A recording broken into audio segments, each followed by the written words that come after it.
My name is Claire Westbrook. I'm 31 years old, and I'm about to tell you about the night that tore my family apart from the inside out. It was New Year's Eve dinner at my grandmother's house in Portland, Maine. The kind of evening where the candles smell like vanilla, the snow falls soft outside the windows, and everyone pretends everything is fine. I was sitting across from Gran, feeling grateful and a little embarrassed, because 2 months earlier she'd saved me from losing everything. I raised my wine glass and smiled at her. Gran, I never properly thanked you in front of everyone. That $500 you sent in October really helped me get through the roof emergency. I can't tell you how much it meant. The room went quiet in that way that makes your skin prickle. Gran set down her fork slowly, her pale blue eyes locking onto mine with an expression I'd never seen before. Confusion mixed with something sharper, something cold. $500? Her voice was steady but had an edge like broken glass. Claire, the money I sent you was $250,000. I felt the floor tilt under me. My cousin stopped mid-laugh. My parents froze with their hands hovering over their plates. My younger sister Natalie went completely still, her face draining of color in the soft light from the chandelier. I couldn't breathe for a second. Then I fumbled for my phone with shaking fingers, right there between the roasted vegetables and the honey-glazed ham.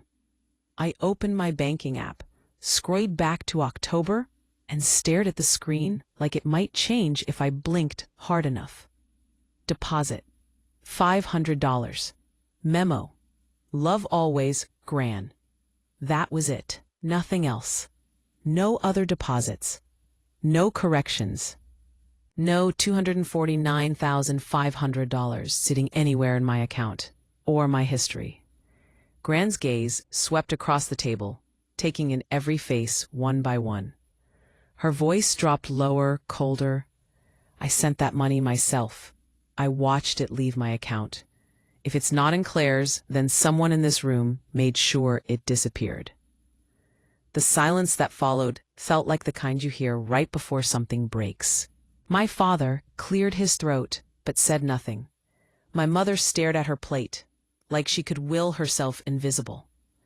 Natalie wouldn't look up from her lap. And my cousin Derek sat frozen, his jaw tight, eyes darting between all of us like a cornered animal. Gran reached for her phone on the sideboard, her movements deliberate and calm. I'm calling the police, right now, on New Year's Eve, because I don't care if it's family or a holiday or if it makes anyone uncomfortable. I want every single cent accounted for. She dialed 911 and put it on speaker. The dispatcher's voice filled the dining room, asking what the emergency was. Gran's answer was clear and unflinching. $250,000 had vanished between her bank account and mine, and everyone who could possibly know how was sitting in this house at this table. Within 20 minutes, 2 patrol cars pulled up outside. Red and blue lights reflected off the fresh snow, flashing through the windows like a heartbeat. The officers came inside, boots leaving wet prints on Gran's polished floors, and they separated us into different rooms. One by one, they took our statements like we were already suspects. By the time they left, the candles were still burning. The fire still crackled in the stone fireplace. But the warmth was gone. Nobody spoke. Nobody looked at each other. And I realized with a sinking, hollow feeling that I would never trust any of them the same way again. If you've ever had someone you loved destroy everything you thought you knew about family, then you understand what I'm about to tell you. Stay with me, because what happened next didn't just ruin my life. It exposed secrets that had been hiding in plain sight for years, and the person responsible was someone I would have protected with my own life. This is Revenge Stories, a home for quiet courage and true endings. If you feel my words, please like the video, subscribe to the channel, and tell us in the comments where you're watching from. Help us build this community so we can bring more interesting and exciting stories for you from around the world. Your help is much appreciated. Your voice matters here. Your story matters too. Let me take you back to where it all started. 2.5 months before that New Year's Eve dinner. Late October in Portland. The kind of cold that gets into your bones and doesn't leave. I was 31, working as a freelance photographer. I specialized in editorial work, small businesses, the occasional wedding. It wasn't glamorous, but it was mine. I lived alone in a small bungalow-style house on the east side of the city. My parents had helped me with the down payment after college, and I'd spent the last 8 years slowly making it a home. New windows, refinished hardwood floors, a kitchen I'd renovated myself with YouTube tutorials and stubborn determination. The house wasn't much to look at from the outside.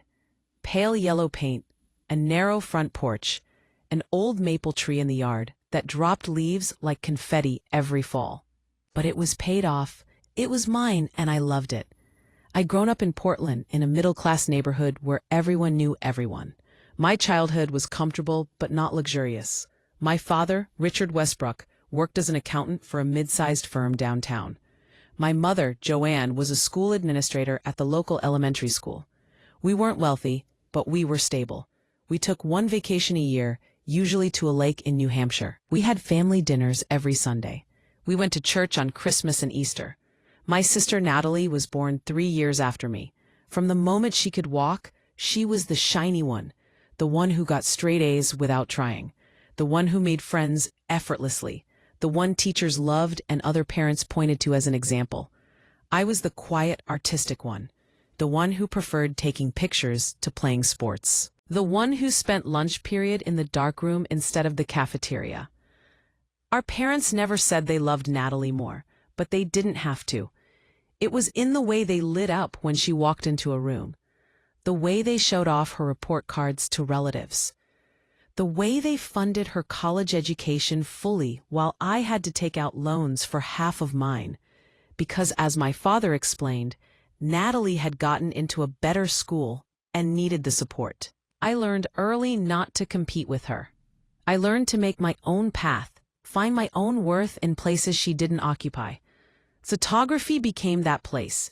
Behind the camera, I could see the world the way I wanted to see it. I could control the frame, the light, the story. Nobody could take that from me. After college, I worked 3 jobs to save enough for a down payment on a house. I wanted independence more than anything. I wanted a space that was entirely mine, where I didn't have to share a bathroom or ask permission to paint the walls. My parents helped with $10,000, which I was grateful for, but the rest was all me. Every penny I scraped together waiting tables, doing retail, taking photography gigs that paid barely anything but built my portfolio. When I finally bought the little yellow bungalow, I was 23 years old and so proud I could barely speak. I'd done something Natalie hadn't. I owned property. I had roots. I had a place where I belonged. I spent the next 8 years pouring everything into that house and my business. I saved every extra dollar for home improvements. I built a client base slowly but steadily. I learned how to run a business, do my own taxes, negotiate contracts. I learned how to be alone without being lonely. By the time I was 31, I was finally starting to feel successful. Not rich, but stable. My photography business was bringing in enough that I didn't have to take side jobs anymore. I had regular clients, good word-of-mouth referrals, and a portfolio I was proud of. I'd even been featured in a local magazine article about women entrepreneurs in Portland. Then the October storms hit. We got 3 days of freezing rain followed by heavy, wet snow. The weather forecasters had warned us it was coming, but nothing prepares you for the sound of your roof giving way. I woke up one Thursday morning to the sound of water dripping inside the walls. Not outside, inside.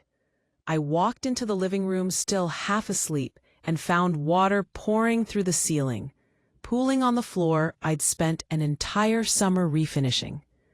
The porch roof had collapsed under the weight of ice and snow, and the damage had spread into the main structure of the house. Water had soaked through the insulation, the drywall, the support beams. Everything was wet, sagging, falling apart before my eyes. I stood there in my pajamas, watching my ceiling drip, and felt something close to panic rising in my chest. This wasn't a small repair. This wasn't something I could fix myself with YouTube tutorials and determination. This was structural damage, the kind that costs real money. I grabbed my phone with shaking hands and started searching for roofing companies. Most of them didn't answer because everyone in Portland was dealing with the same storm damage. I left voicemails, sent emails, and finally got through to a company called Evergreen Roofing around noon. The owner, a man named Phil Rodriguez with kind eyes and calloused hands, came out that same afternoon.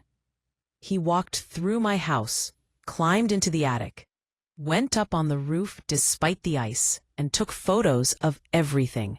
When he finally came back down, his expression told me everything I needed to know before he opened his mouth. Stop and point. "It's bad," he said, wiping his boots on my doormat. "The porch roof is completely gone. The water damage has spread to your main roof structure, and you've got insulation that's soaked through. If we don't get this fixed soon, you're looking at mold, rot, and eventually the whole roof could come down." My stomach dropped. "How much?" He pulled out a tablet and started adding numbers. To do it right, replace the porch roof entirely, repair the structural damage, replace all the damaged insulation and drywall, and reinforce the main roof so this doesn't happen again, you're looking at around $22,000. I felt the number hit me like a physical blow. $22,000. I had $6,000 in my savings account. That was it. Everything else went to bills, groceries, business expenses, and the student loans I was still paying off 10 years after graduation. "Can we do it in phases?" I asked, my voice coming out smaller than I intended. "Like, fix the worst parts now and do the rest later?" Phil's expression was sympathetic but firm. "I wouldn't recommend it. If you patch this up temporarily and we get another storm, you could be looking at even worse damage. Plus, the water that's already in there needs to be addressed immediately or you will have mold within weeks. I've seen houses condemned for less." He handed me the printed estimate on his truck tailgate. "I can give you a week to figure out financing. After that, I've got to move on to other jobs. Everyone's calling right now." I took the estimate with numb fingers and watched him drive away. Then I went inside, sat on my damp couch, and tried not to cry. For the next 2 weeks, I tried everything. I picked up every freelance gig I could find, even the ones that barely paid. I photographed a real estate agent's new headshots for $50. I did product photography for a small Etsy shop for $75. I called every client I'd ever worked with and asked if they needed anything at all. I applied for credit cards. The first 3 rejected me because my income was too irregular. The 4th approved me for a limit of $3,000 at 22% interest. Better than nothing, but nowhere near enough. I went to my bank and asked about a home equity line of credit.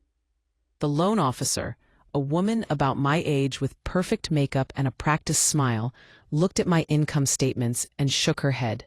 "Your income is too variable for us to approve a HELOC. We need to see at least 2 years of steady documented income above a certain threshold. I'm sorry." I even looked into personal loans from online lenders. The rates were predatory, 30% or higher, and even then, most of them wouldn't approve me for more than $10,000. I was running out of options and running out of time. Every day, I could see the water stain on my ceiling spreading.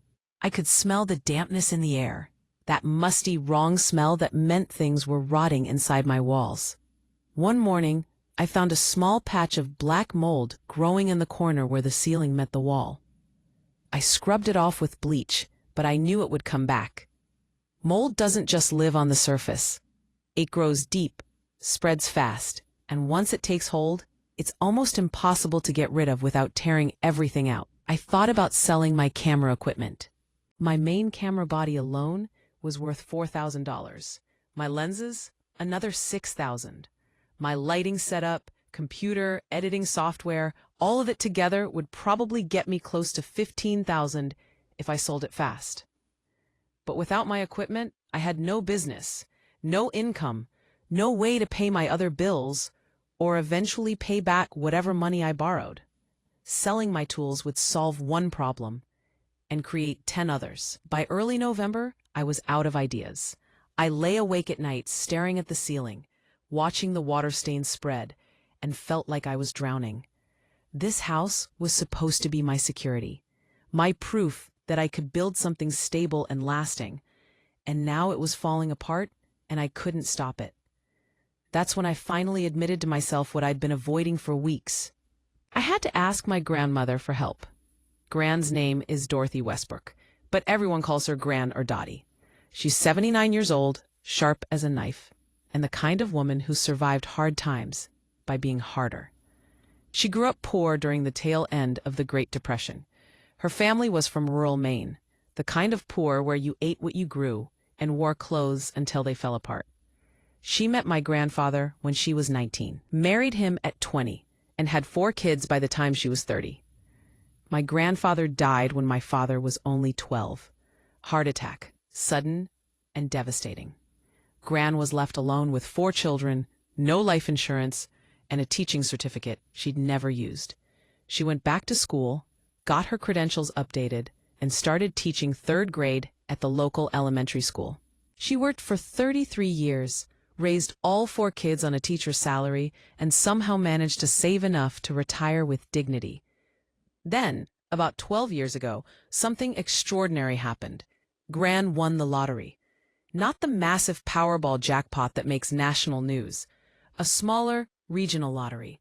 But the payout was still substantial. $4.2 million after taxes. Everyone expected her to go crazy with it. Buy a big house, travel the world, spoil her grandchildren rotten. But Gran was Gran. She paid off her mortgage, which only had 5 years left on it anyway. She set up education trust funds for all 7 of her grandchildren, mine included, which paid for most of my college. She donated generously to her church and to the local food bank. She invested the rest conservatively, living off the interest and Social Security. She still lived in the same modest house she'd lived in for 40 years. She still drove the same Honda Accord she'd bought in 2010. She still clipped coupons and bought store-brand groceries. The only real difference was that she didn't worry about money anymore. And she was quietly, privately generous with family when it mattered. She'd helped my cousin Derek with a down payment on his first apartment. She'd helped my Aunt Susan pay for cancer treatment when the insurance wouldn't cover everything. She'd helped my Uncle James keep his small business afloat during the 2008 recession. But she never advertised it. She never made a big show of her generosity. She just helped, quietly, when people needed it. I hadn't asked her for money since college. The idea of doing it now, at 31, made my stomach turn with shame. I should be able to handle my own problems. I should be successful enough by now not to need help from my elderly grandmother. But I was out of options. It was either ask Gran or lose my house. I called her on a Tuesday afternoon in early November. My hands were shaking so badly, I almost dropped the phone twice before it even started ringing. "Hello, sweetheart," she answered on the 3rd ring, her voice warm and familiar. "How are you?" Just hearing her voice almost made me cry. "Hi, Gran, I'm okay. How are you?" "Oh, you know me, same as always. Mrs. Peterson from church brought me some apple butter yesterday, trying to decide if I should make pork chops or chicken with it." She paused. "You don't sound okay. What's wrong?" I took a deep breath. "I need to tell you something, and I need to ask you for help. And I hate that I have to do this.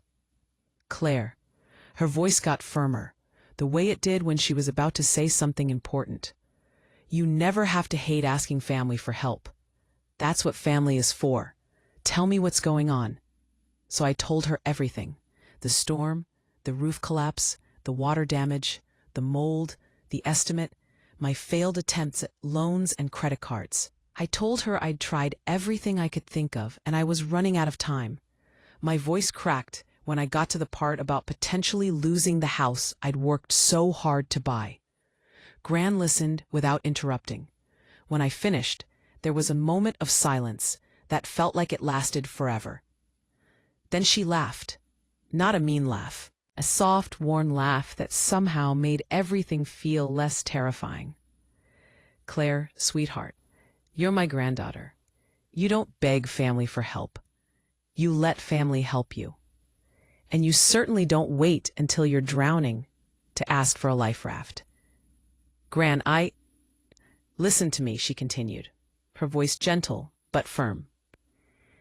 "I was going to give you something at Christmas anyway. A little nest egg to help you build your business and have some security. But there's no reason to wait. Let me send it now so you can get that roof fixed before the next storm hits and makes everything worse." I felt my throat tighten with gratitude and relief. "Gran, anything you can spare would help. Even if it's just enough to get started, I can figure out the rest." "Nonsense. I'm going to send you enough to fix the roof properly, pay off those credit cards you mentioned, and have some left over for emergencies. You've worked too hard to build that life for yourself. I'm not going to let a broken roof take it away from you." She asked for my bank account information. I gave her my routing number and account number, repeated them twice to make sure she had them right. She wrote them down in her careful, neat handwriting that I'd recognize anywhere. "I'll initiate the transfer tomorrow morning," she said. "It should be in your account within 2 business days. You call that roofing company and tell them you're ready to start." "Gran, I don't know how to thank you." "You don't have to thank me, sweetheart. You just fix that roof, take care of yourself, and keep building that beautiful life you've made. That's all I want." We talked for a few more minutes about lighter things, her book club, my latest photography project, the weather. When we finally hung up, I sat on my couch and cried. Not from despair this time, from relief, from gratitude, from the overwhelming feeling of being saved. 2 days later, on a Thursday morning, I was sitting at my desk editing photos for a client when my phone buzzed with a banking notification. "Deposit received." My heart jumped. This was it. The money that would save my house, save my business, save everything I'd built. I opened my banking app with shaking hands, and the screen loaded slowly, each second feeling like an eternity. Then the numbers appeared. Deposit $500. Memo, love always, Gran. I stared at the screen, blinked, refreshed the app, checked my account history, looked at the deposit details again. $500. Not 5,000. Not 50,000. 500. I felt my stomach drop. My chest got tight. I couldn't breathe properly for a minute. $500 was generous. It was kind. It was more than nothing. But it wasn't anywhere close to what I needed. It wasn't even close to enough to start the roof repairs. I sat there for a long time, trying to understand what had happened. Maybe Gran had changed her mind. Maybe she'd checked her finances and realized she couldn't spare as much as she'd thought. Maybe she'd decided to give me a little now and more later. Or maybe I'd misunderstood the whole conversation. Maybe she'd never intended to give me enough for the full repairs. Maybe I'd heard what I wanted to hear because I was desperate. The more I thought about it, the more ashamed I felt. I'd called my elderly grandmother and dumped my problems on her, and she'd given me what she could afford to give. $500 was nothing to sneeze at. That was a generous gift by any standard. I had no right to expect more. I had no right to feel disappointed. She didn't owe me anything. Pride settled over me like a heavy coat. I wasn't going to call her back and ask for more. I wasn't going to sound ungrateful or demanding. I wasn't going to be that person who couldn't accept a gift without wanting more. So I sent her a text message, simple and heartfelt. "Got the deposit. Thank you so much, Gran. You have no idea how much this means to me. Love you." She responded almost immediately. "Love you too, sweetheart. So glad I could help. Let me know how the repairs go." I stared at that message for a long time. Let me know how the repairs go. Like $500 was enough to make the repairs happen. like I should be all set now. Maybe she really didn't understand how expensive it was. Maybe I hadn't explained it clearly enough. Or maybe she'd given me what she thought was appropriate for a granddaughter who should be handling her own problems by now. Either way, I wasn't going to push it. I'd asked for help, I'd gotten help, and now I had to figure out the rest on my own. I took the $500 and added it to my $6,000 in savings. $5,500 total. I maxed out the credit card I'd been approved for, another $3,000. $8,500 total. I called Phil at Evergreen Roofing and asked if he could do the most critical repairs for that amount and let me pay the rest in installments. He was quiet for a moment. I can do the porch roof and patch the main roof for now. The drywall and insulation will have to wait, and I'll need the full payment eventually, but I can give you 90 days to come up with the rest. Deal, I said before he could change his mind. The crew started the following week. I watched them tear off the damaged porch roof, haul away the broken beams and soaked insulation, and start building the new structure. It took 10 days because the weather kept interrupting. Snow and ice making it too dangerous to work on the roof some days. By Thanksgiving, the porch roof was rebuilt and the main roof was patched. The house was safe from the weather, at least. The interior damage was still there, water-stained drywall and lingering smell of dampness, but it wasn't actively getting worse. Phil handed me the final invoice, $9,200. I'd paid $8,500 up front. I owed him $700 more. Plus, I still owed $13,000 for the interior repairs that hadn't been done yet. I signed a payment plan agreement. $700 now, then monthly payments of $300 until the interior work could be scheduled and paid for. For the next 6 weeks, I lived on the cheapest food I could find. Ramen noodles, peanut butter sandwiches, eggs, rice, beans. I took every photography gig offered to me, even the ones that barely covered my gas to get there. I photographed a child's birthday party for $100. I did headshots for a woman starting a dog walking business for $50. I shot product photos for someone's craft fair booth for $75. I stopped going out with friends, stopped buying coffee, stopped doing anything that cost money I didn't absolutely have to spend. Every extra dollar went toward the payment plan and the looming credit card bill. By mid-December, I was exhausted, stressed, and barely keeping my head above water financially. But the roof was fixed. The house was mine. I'd survived. I told myself it would get better. January would bring new clients. Tax season would bring my refund. Something would shift and I'd be okay. I had no idea that $249,500 had vanished into someone else's account, and that the person who took it was about to sit across from me at Christmas dinner like nothing had happened. Christmas itself was quiet that year. My parents hosted the way they always did. It was just immediate family, which meant me, Natalie, my parents, and my cousin Derek. Derek's father, my Uncle James, had passed away from cancer 5 years earlier, and Derek's mother had remarried and moved to Arizona. So Derek usually spent holidays with us, and we'd all gotten used to thinking of him as more sibling than cousin. We exchanged gifts on Christmas morning. Small things, nothing extravagant. Natalie gave me a scarf. I gave her a framed photo I'd taken of the Portland waterfront at sunset. My parents gave me a gift card to a restaurant I liked. I gave them a photo album I'd made of family pictures from the past year.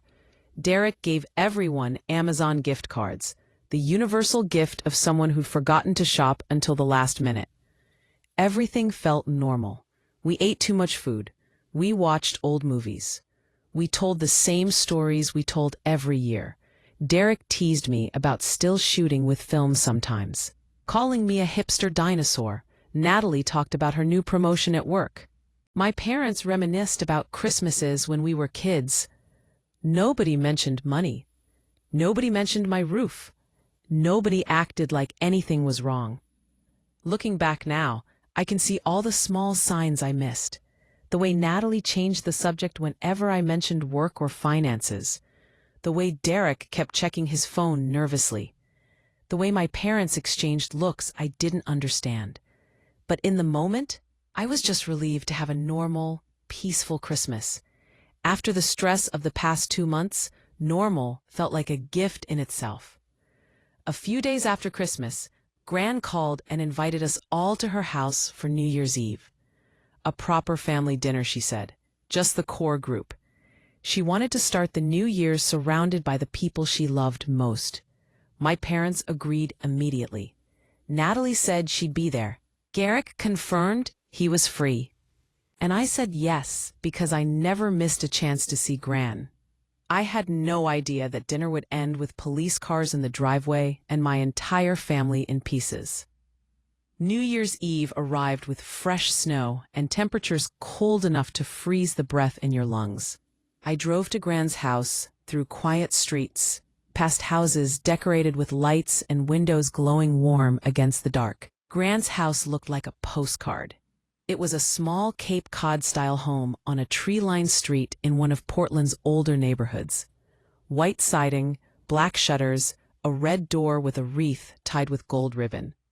Smoke curled from the chimney, and every window glowed with soft yellow light.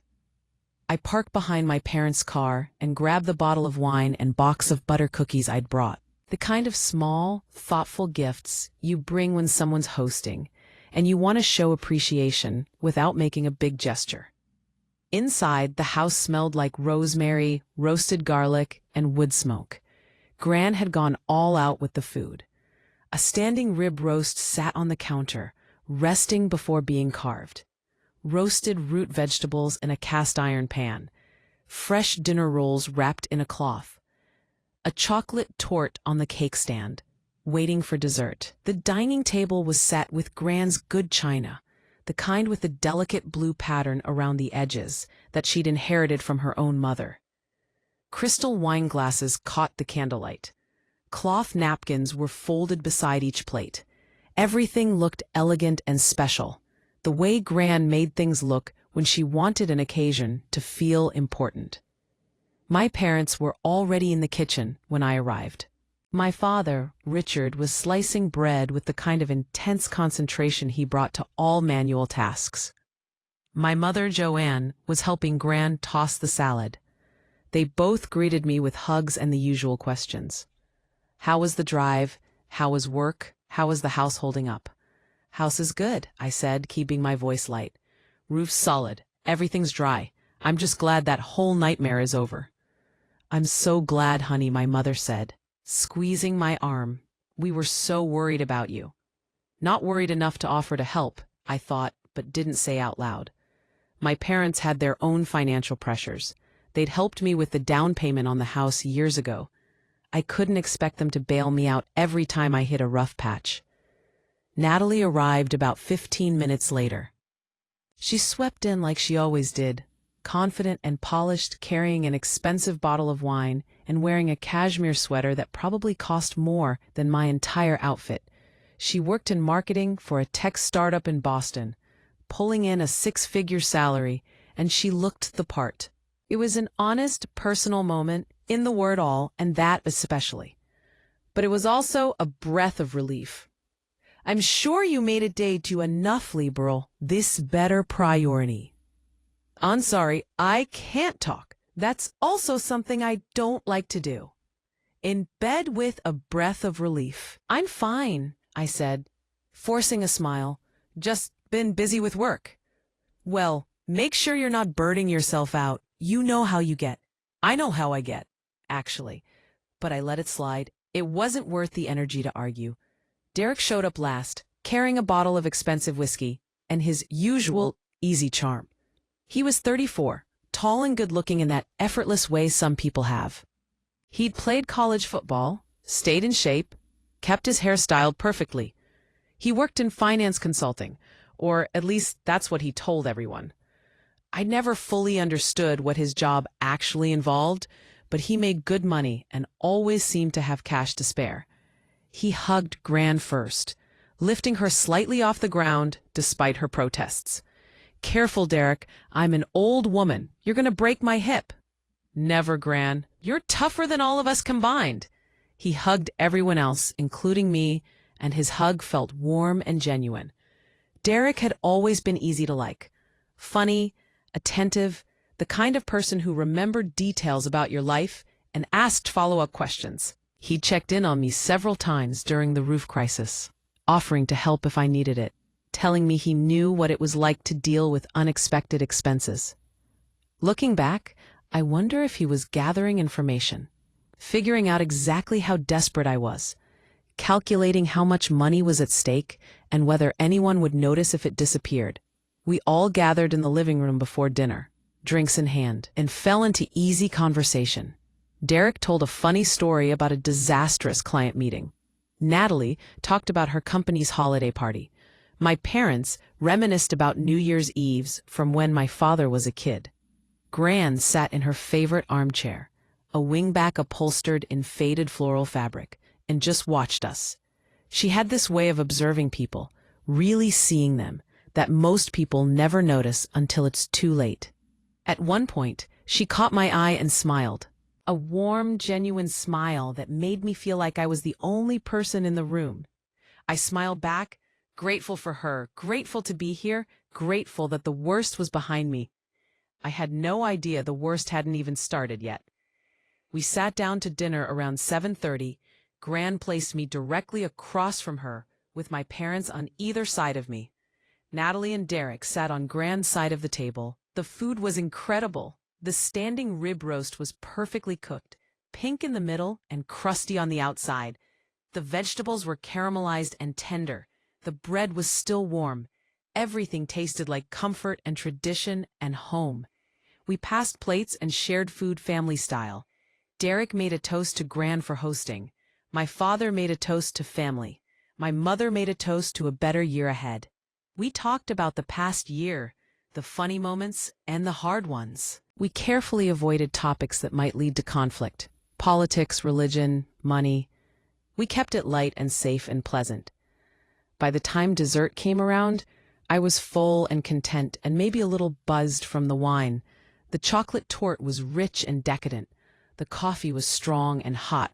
The fire crackled in the background, and snow fell softly outside the windows. It felt for a moment like everything was exactly as it should be. That's when Gran pushed her chair back slightly and announced it was time for toasts to the new year. A tradition she did every year, where we went around the table and each person said something they were grateful for and something they hoped for in the coming year. My father went first, saying he was grateful for his family and hoping for good health in the new year. My mother went next, grateful for her job and hoping for more time to travel. Derek said he was grateful for second chances and hoping to build something meaningful. Natalie said she was grateful for her career and hoping to buy her first house. Then it was my turn. I stood up, my wine glass in my hand, suddenly feeling emotional in that way you do when you're tired and grateful and surrounded by people you love. I'm grateful for family, I started, my voice steady. And I'm grateful for this house, this table, these traditions. I'm grateful that we still have each other. I turned to look directly at Gran, and I'm especially grateful to Gran, who's always been there when any of us needed her. I lifted my glass slightly in her direction. Gran, I never properly thanked you in front of everyone. That $500 you sent me in October really helped me get through the roof emergency. I was drowning, and you threw me a lifeline. I can't tell you how much it meant to know someone had my back. The words came from my heart. Genuine gratitude for what I thought was a kind gesture from my grandmother during a hard time. I expected her to smile, maybe deflect modestly, maybe say something about family always helping family. Instead, the room went completely still. Gran's face changed. The warmth drained out of it, replaced by confusion and then something harder, something cold. She set her fork down slowly, carefully, her eyes locked on mine. $500. She repeated the words like they were in a foreign language, like she was trying to make sense of a phrase that didn't translate properly. I nodded, suddenly uncertain. The energy in the room had shifted, and I didn't understand why. Yes, the money you sent in November. It really helped.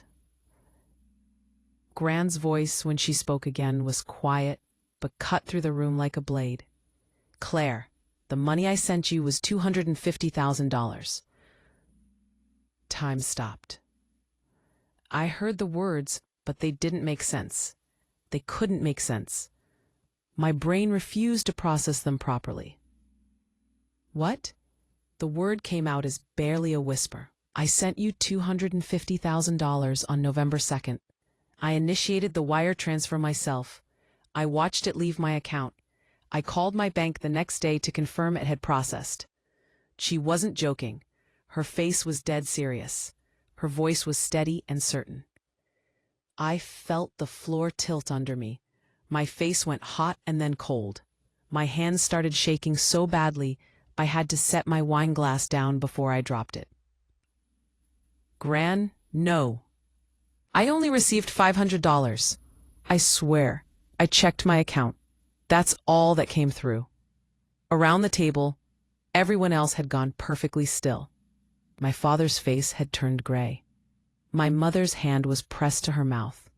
Natalie was staring at her plate like if she looked hard enough, she could disappear into it. Derek's jaw was clenched, so tight I could see the muscle jumping. Gran's eyes moved slowly around the table, landing on each face for a long moment before moving to the next. Then someone, she said, her voice dropping even lower, made sure it never arrived. The silence that followed was absolute. Nobody moved. Nobody spoke. The only sound was the fire crackling and the clock ticking on the mantel. My mother found her voice first, thin and shaky. Mom? Maybe there was a mistake. Maybe the bank made an error.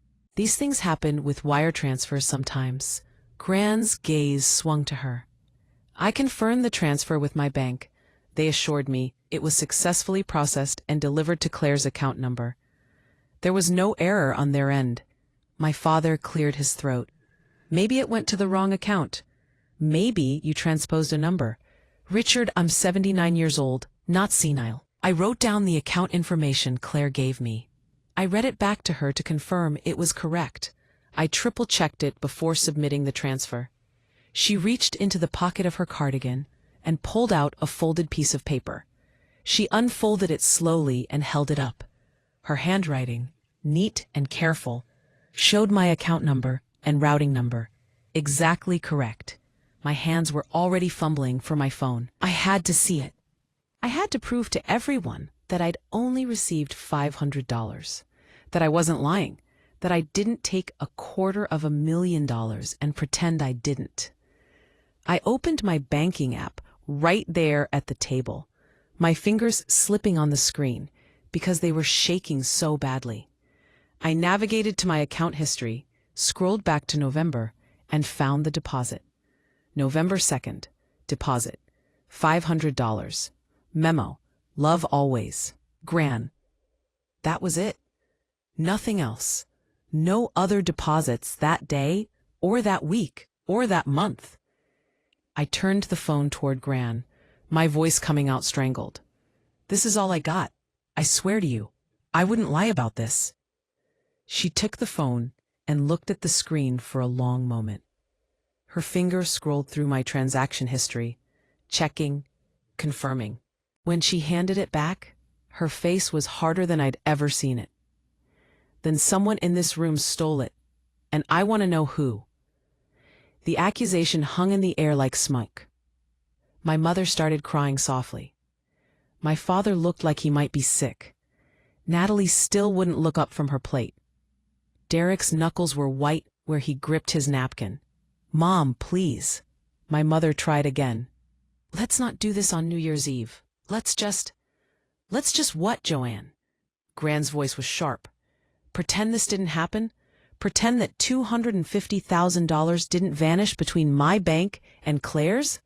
Pretend that my granddaughter has been struggling for months with a broken roof when I sent her enough money to fix it 10 times over?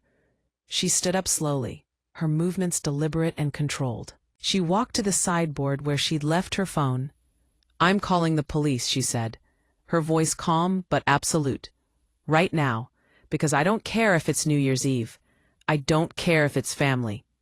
I don't care if it makes everyone uncomfortable. $250,000 doesn't just disappear, and someone at this table knows exactly what happened to it. Gran, wait, Derek spoke for the first time, his voice tight.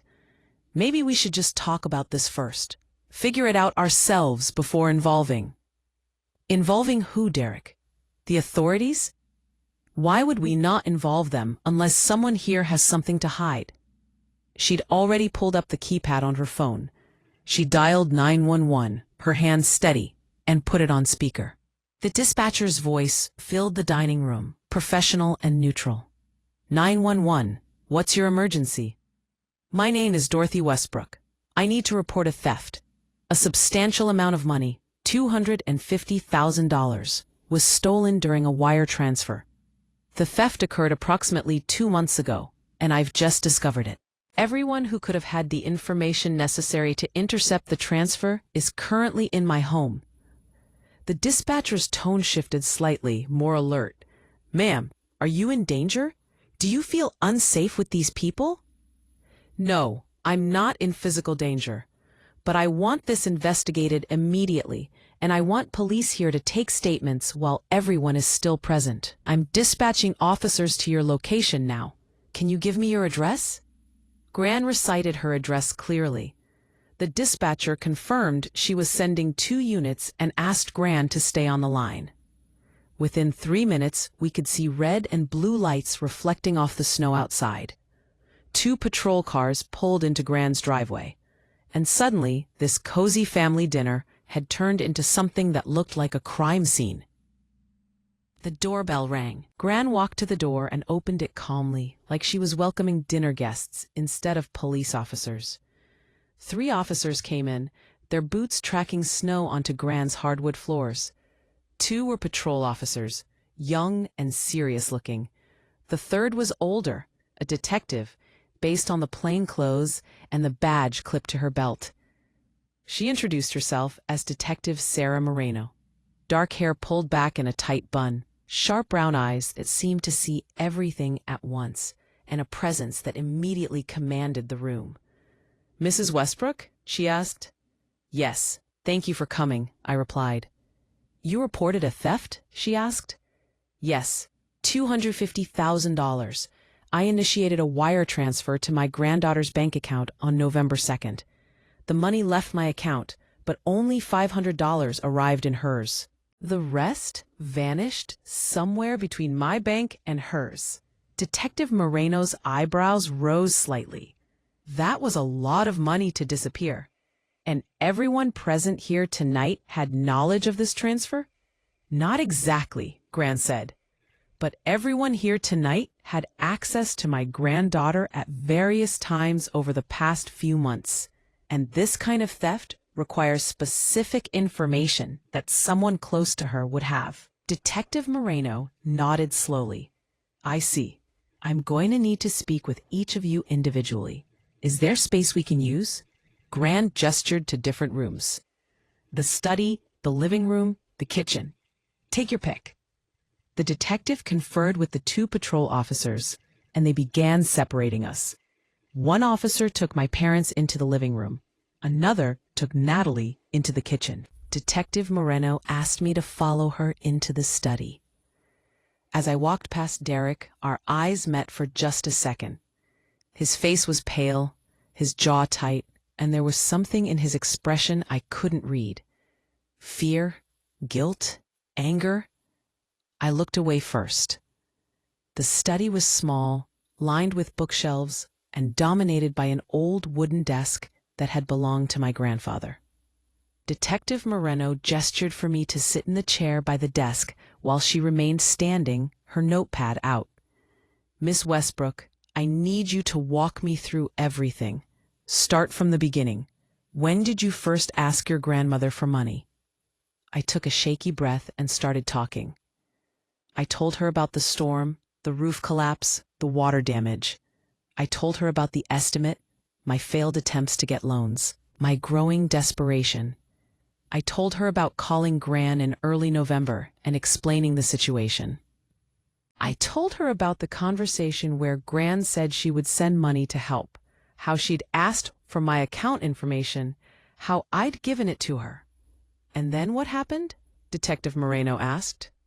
2 days later, I got a notification that I'd received a deposit, $500. The memo said it was from Gran.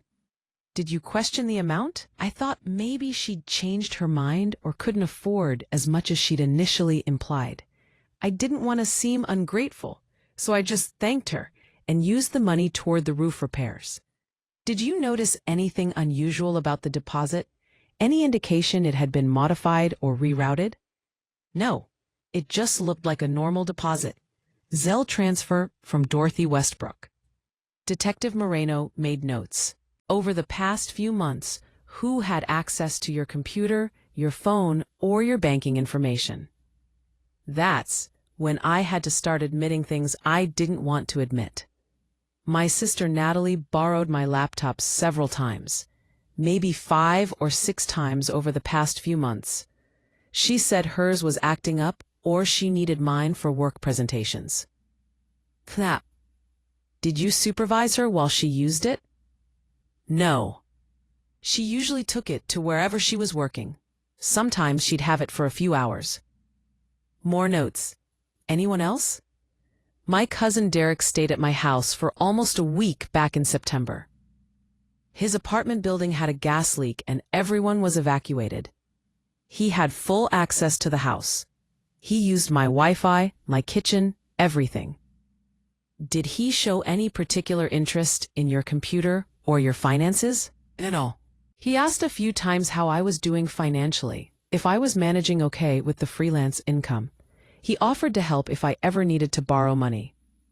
Did you take him up on that offer? No, I didn't want to owe money to family. Irony of that statement, given what had happened, made me want to laugh and cry at the same time. Detective Moreno asked more questions about my relationship with Natalie, with Derek, with my parents, about whether I'd noticed any unusual behavior from anyone, about whether anyone had seemed particularly interested in my grandmother's financial situation. I answered as honestly as I could, but the truth was I hadn't noticed anything. No red flags, no warnings, no signs that someone I trusted was planning to steal from me. When Detective Moreno finally let me leave the study, I felt hollowed out and exhausted. I walked back into the dining room, where the remains of our dinner still sat on the table, food getting cold, candles burning low. Gran was sitting in her armchair again, perfectly still, watching everything. My parents emerged from the living room looking shaken. Natalie came out of the kitchen with red eyes like she'd been crying. Derek was the last to finish, coming out of the den with a patrol officer. His face was unreadable. Detective Moreno gathered us all back in the dining room. She stood in front of the fireplace, her expression serious. "Here's what we know so far," she began. On November 2nd, Dorothy Westbrook initiated a wire transfer of $250,000 from her account to Claire Westbrook's account. Both banks have confirmed this. The transaction was processed successfully. If payment fails, then someone is somewhere between the sending bank and the receiving bank. The money was diverted. My mother made a small, choked sound. My father closed his eyes. Strong, this kind of theft requires specific knowledge. Detective Moreno continued. Account numbers, routing numbers, timing. It also requires technical access to intercept the transfer, which typically means access to the recipient's banking credentials or email account. This is not a crime that can be committed by someone outside the victim's immediate circle. She looked at each of us in turn. We'll be working with both banks to trace the exact path of the funds.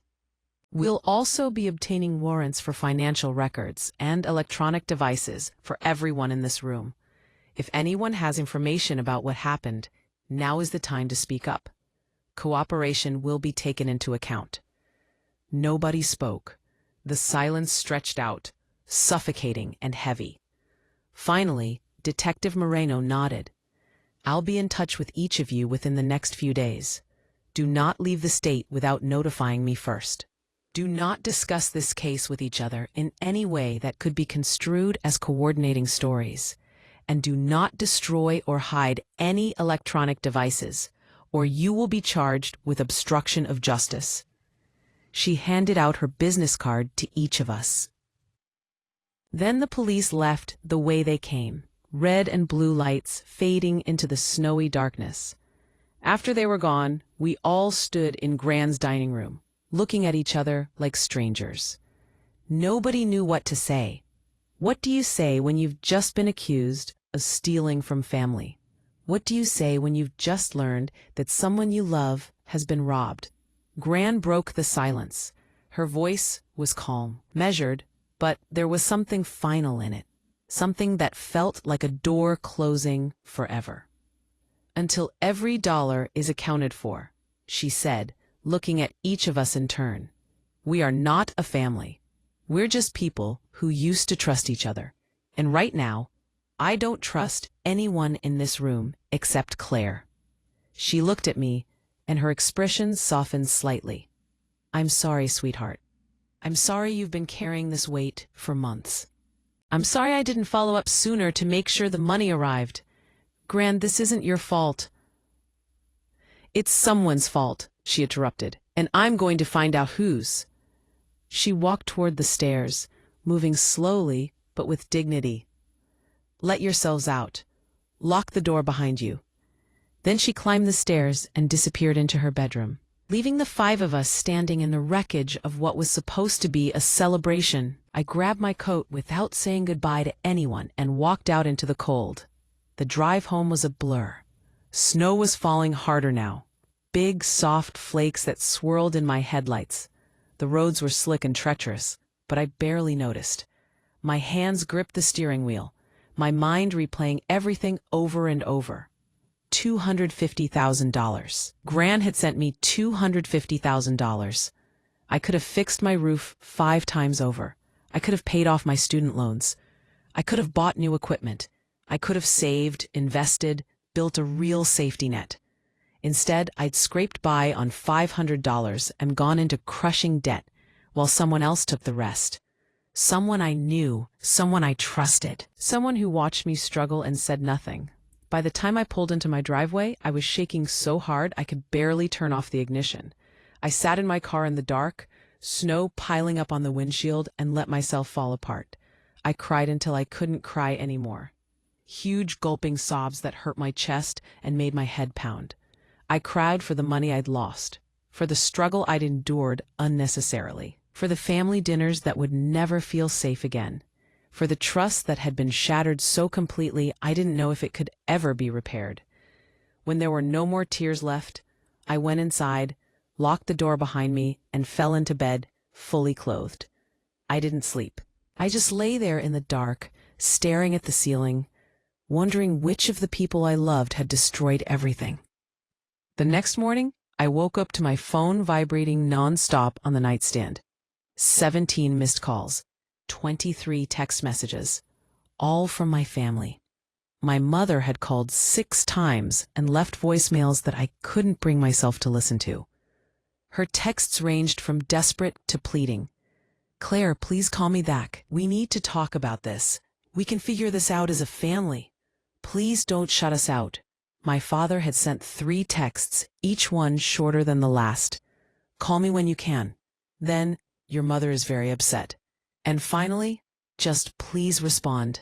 Natalie had sent one long message that I had to scroll to read completely. "Claire, I know how this looks, but I swear to you, I didn't do anything. I would never steal from you. You're my sister. I know we've had our differences, but I need you to believe me. Please call me. We can figure out who did this together." Derek had sent nothing. That absence felt louder than all the other messages combined. I turned my phone off and got out of bed. My head pounded from crying, and my eyes felt swollen and raw. I made coffee and sat at my kitchen table, the same table where I'd sat 2 months earlier, trying to figure out how to save my house, and tried to think logically. Someone had stolen from me. Someone had intercepted Gran's transfer and rerouted almost all of it to themselves. That required access to my banking information. Username, password, maybe my email for verification. Natalie had borrowed my laptop at least 6 times. She was smart, tech-savvy from her marketing job. She would know how to navigate computer systems, how to find saved passwords, how to access accounts. But Derek had stayed in my house for a week. He'd had unlimited access to everything, and he worked in finance. He understood money, transactions, wire transfers. He would know how to make something like this happen. Either of them could have done it, or both of them together.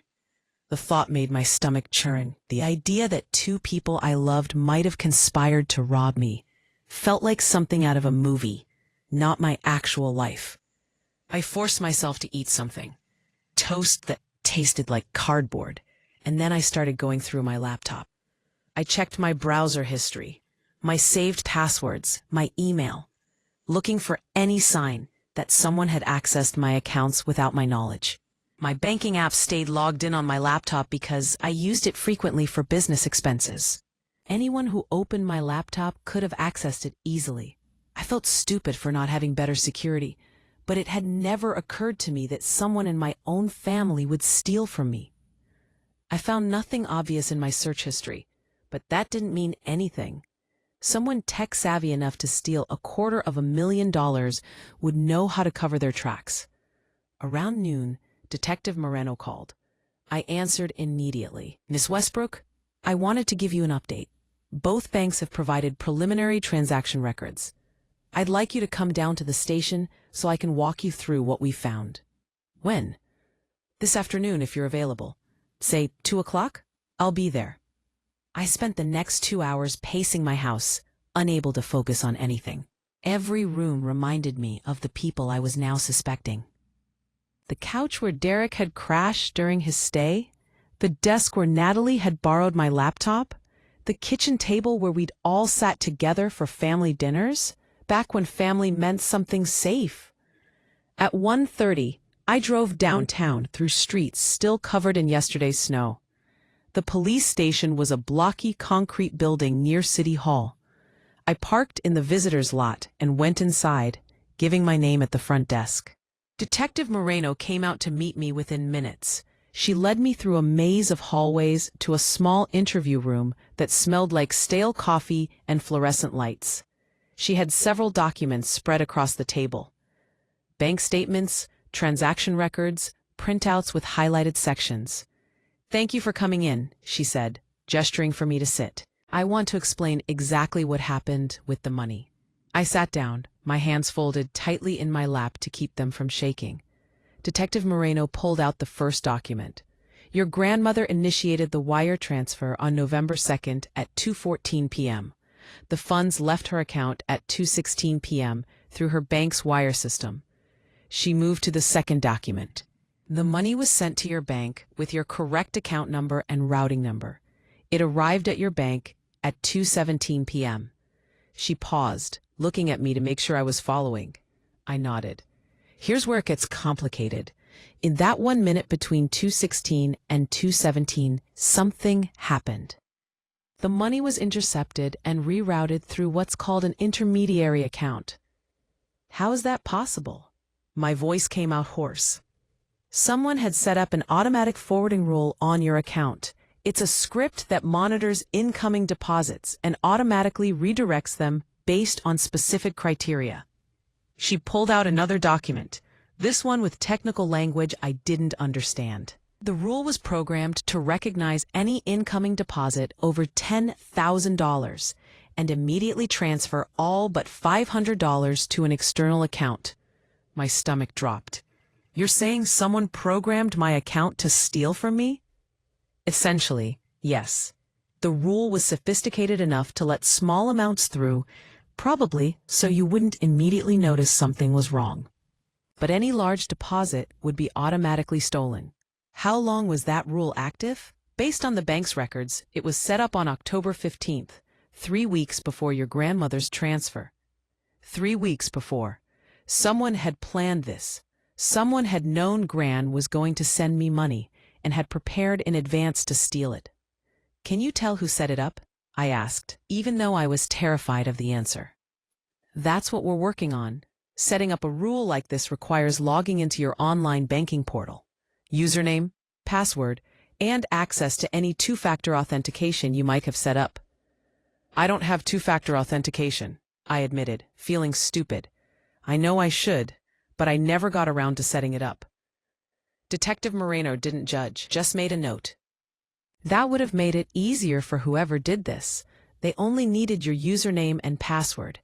Do you keep those saved on your computer? Yes, in my browser's password manager. So anyone with access to your laptop could potentially get your login credentials. I guess so. I never thought about it that way. She pulled out yet another document. The intermediary account was opened on October 10th at a branch of Atlantic Federal Bank using a fake name and a prepaid debit card purchased with cash. No photo ID was required for the type of account opened, just basic information that could all be falsified. Can you trace who opened it? We're trying.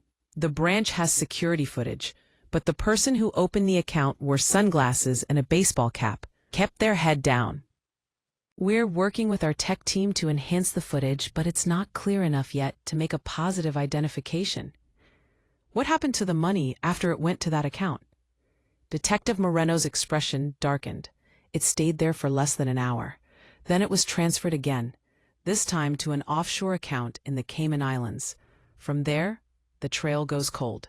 So it's gone. Most likely, offshore accounts are specifically designed to hide money and make it nearly impossible to trace. We filed requests with the appropriate international authorities, but even if we can pierce the corporate veil and identify the account holder, recovering the funds will be extremely difficult and could take years. I felt like I was going to be sick. So whoever did this just gets away with it? They keep the money and I never see it again? Not necessarily. We can still identify who set up the forwarding rule and who opened the intermediary account.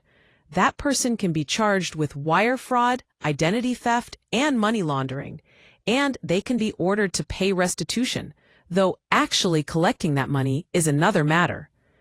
But if the money is gone offshore, how can they pay it back? They can't, most likely, but they'll still face criminal charges and prison time, and civil courts can pursue their assets for the rest of their lives.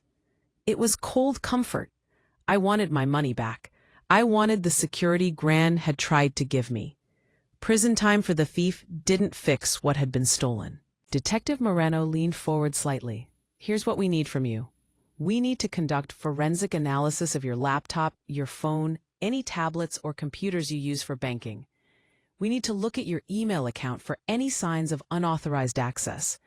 And we need your permission to interview your sister and your cousin more thoroughly. Do you think it was one of them? She was quiet for a moment, choosing her words carefully. Based on what you've told me, they're the only two people who had the necessary access to your devices and your living space in the time frame when the forwarding rule was set up. Unless there's someone else you haven't mentioned. I shook my head. No, just them. Then yes, I think it was one of them, or both of them, working together. The words hung in the air between us. One of them, or both. What do I need to do? I asked. Bring me your laptop and phone tomorrow. We'll create forensic images of everything, give you the devices back within 48 hours. In the meantime, don't use them for any banking or sensitive communications. And don't confront your sister or cousin about this. Let us handle the investigation. I agreed to everything. I would have agreed to anything if it meant finding out the truth. As I stood to leave, Detective Moreno added one more thing. Miss Westbrook, I've been doing this for 15 years. In my experience, this kind of theft is almost always committed by someone very close to the victim. Someone who knows their financial situation, knows their vulnerabilities, and knows they can exploit that trust. I'm sorry you're going through this. I nodded, not trusting myself to speak, and walked out. The drive home felt like it took hours. Every street looked different somehow, like the entire city had changed overnight. Nothing felt safe anymore. Not my house, not my family, not even my own judgment about people. That evening, I did something I'm not proud of, something I knew was wrong even as I was doing it. But I was desperate, and desperate people do desperate things. I drove to Boston, to Natalie's apartment.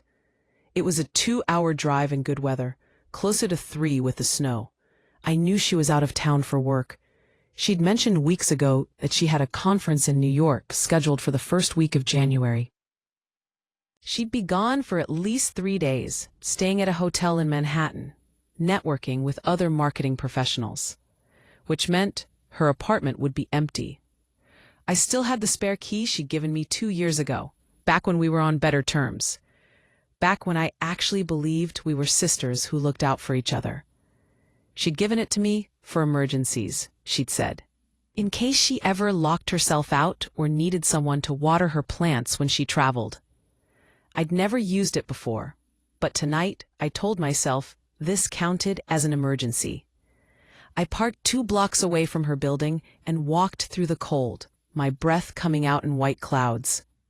Her apartment was in a trendy neighborhood near Boston University, the kind of place where young professionals lived in renovated buildings with exposed brick and stainless steel appliances. The building had a security door, but I had the code. She'd given it to me along with the key. I punched it in and slipped inside, my heart pounding so hard I thought it might burst through my chest. 3rd floor, apartment 3B. I climbed the stairs instead of taking the elevator. Some paranoid part of me worried that elevator security cameras might record my presence. The hallway was quiet and empty. I stood outside her door for a long moment, the key in my hand, giving myself one last chance to back out. I could leave. I could let Detective Moreno handle this. I could go home and wait for the official investigation to run its course. But I needed to know. I needed to see for myself if my sister had betrayed me. I unlocked the door and stepped inside. Natalie's apartment was exactly what I expected. Clean, modern, expensive. Everything matched. Everything was in its place. The furniture looked like it had been staged for a photo shoot. Abstract art on the walls, throw pillows arranged just so on the couch. A glass coffee table that probably cost more than my entire living room. She'd always been like this, put together, polished, perfect on the outside. I wondered what she was hiding underneath. I went straight to her desk, a sleek white thing in the corner of her living room with a matching white chair. Her laptop sat closed in the center, a silver MacBook that probably cost $3,000. I opened it, holding my breath. No password. She hadn't bothered with one at home. Probably because she lived alone and didn't think anyone would ever access it without permission. The desktop loaded, clean, organized, just like everything else about her. A few folders, some doc icons, nothing that immediately screamed financial criminal.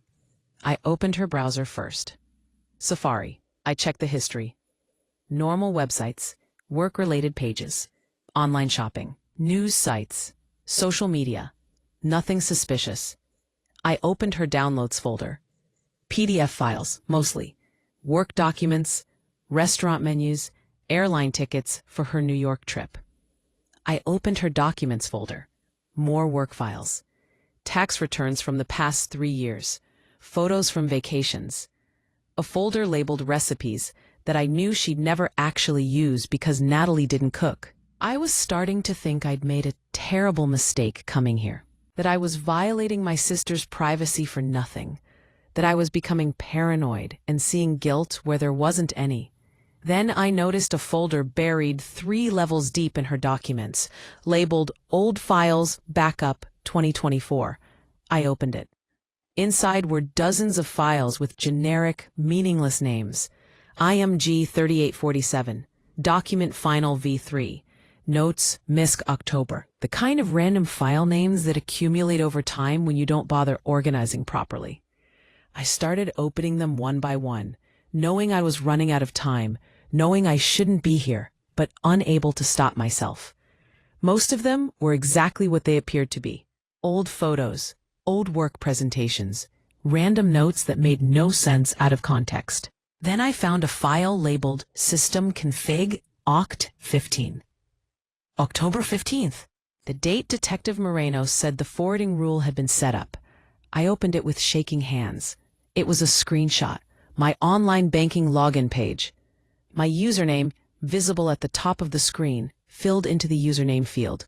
The password field was hidden, of course, just asterisks, but the screenshot was clearly taken from someone logged into my account.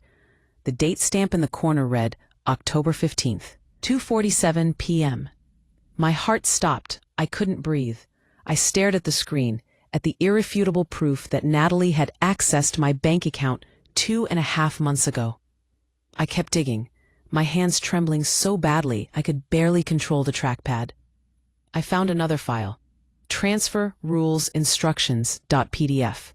I opened it. It was a saved article from a tech website explaining how to set up automatic forwarding rules and transfer triggers on various banking platforms. The article had been annotated with handwritten notes in the margins, scanned in. Natalie's handwriting. I'd recognize it anywhere. One note said, "Need to check if Bank of New England supports this feature."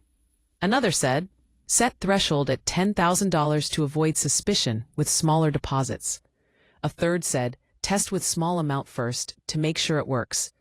I felt like I was falling. The room tilted around me. This was real. This was actually happening. My sister had stolen from me.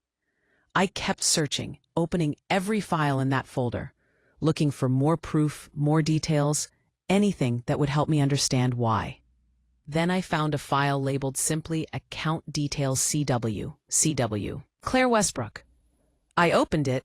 It was a document with my full name, my account number, my routing number, my online banking username, my email address, and even my security questions and answers. Everything someone would need to fully access my banking account. At the bottom, in Natalie's handwriting, was a single note. Transfer scheduled November 2nd. Confirm redirect works. Derek will monitor offshore. Derek will monitor offshore. They'd done this together. My sister and my cousin had conspired to steal from me. They'd planned it. They'd coordinated it. They'd watched me struggle for months and never said a word. I sat back in Natalie's expensive desk chair, the laptop screen glowing in the dim apartment, and felt my entire world shatter. My hands moved on autopilot. I took photos of everything with my phone, every screenshot, every document, every note. I made sure the date stamps were visible. I made sure Natalie's handwriting was clear. I photographed the folder structure showing where the files were located.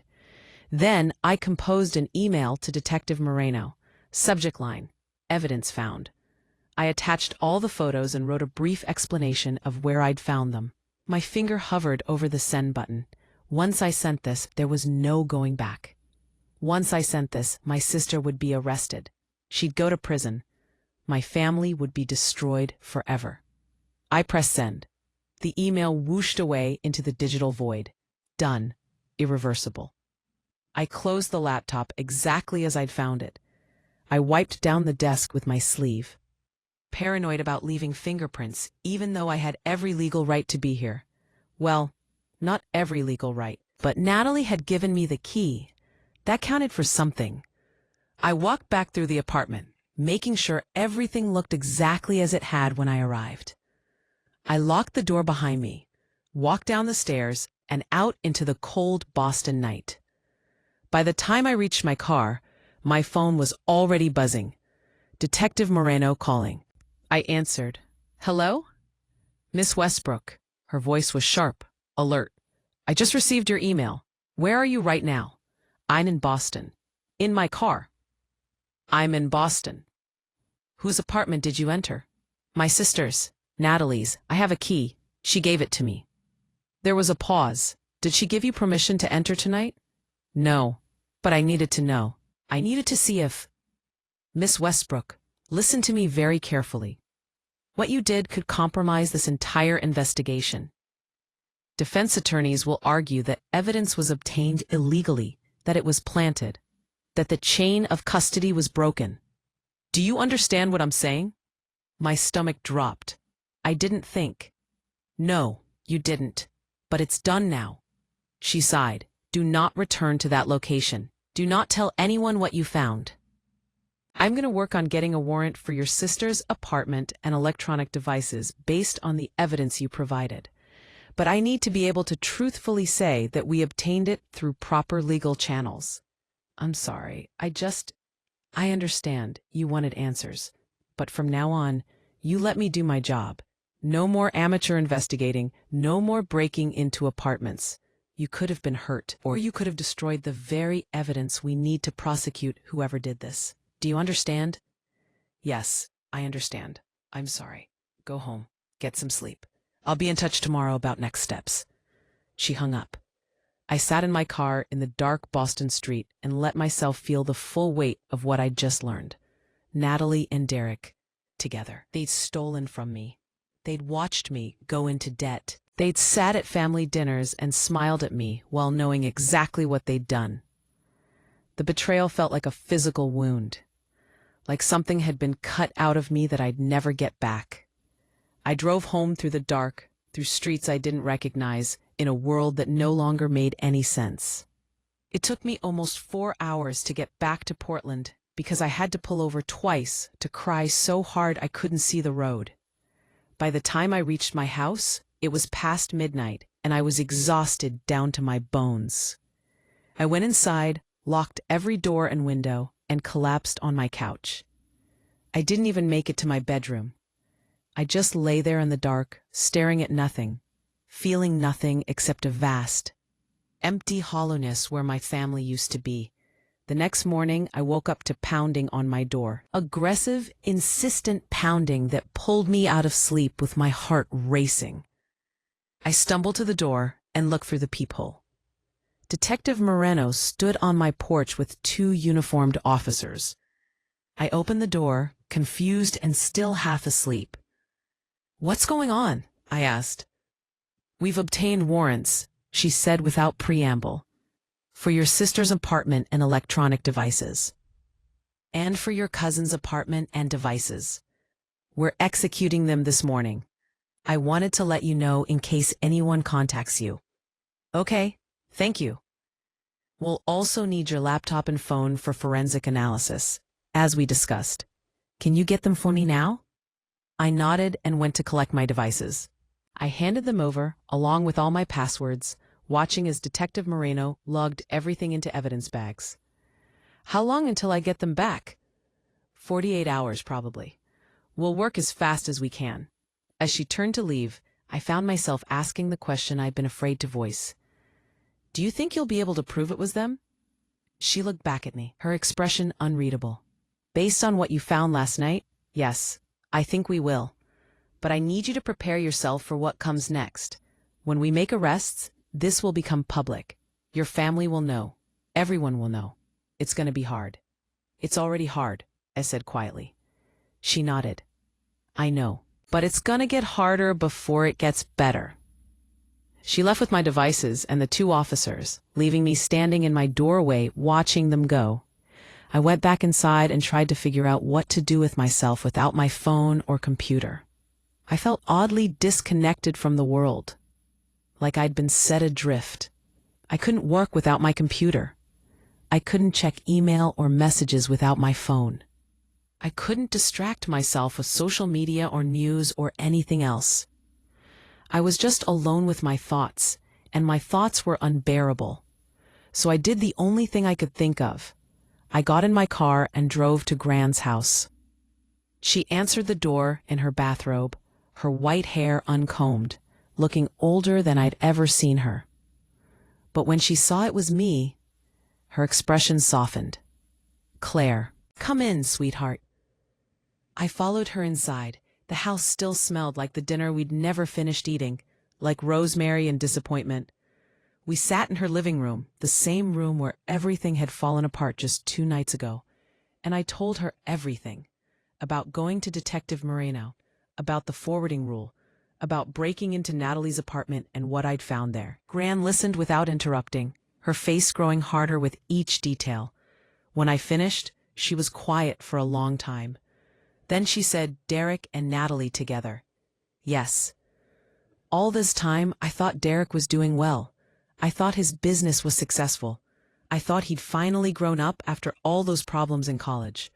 What problems in college? Gran looked at me, surprised. You don't know? Your parents never told you. Told me what? She sighed. Derek had a gambling problem in college. Sports betting mostly. He racked up about $40,000 in debt before he even graduated. His father paid it off, made him go to counseling, thought the problem was solved. But apparently, it wasn't. My mind raced.